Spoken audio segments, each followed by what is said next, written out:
వాళ్ళెవరికో సైకిల్కో ఫ్యాన్కో ఓటేస్తే మీకేమొచ్చింది? 2 సంవత్సరాలు అప్పులు 1000 కోట్లు వచ్చాయి, కుటుంబానికి 5 కోట్లు అప్పు వచ్చింది.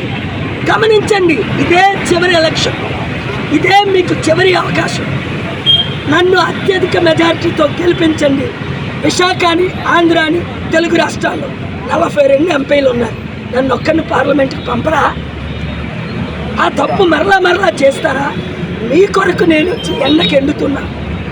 మీరు ఎంత కష్టపడాలి నా కొరకు? ఈ 2-3 రోజులు కష్టపడండి.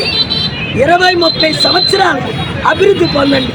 క్రైస్తవులారు ఎవరో 1% మణిపూర్లో ఏం జరిగింది? 24 లక్షల మంది ప్రాణాలు పోయాయి.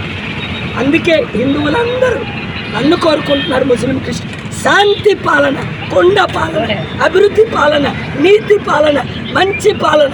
దొంగల అవినీతి పాలన మనకు వద్దే వద్దు.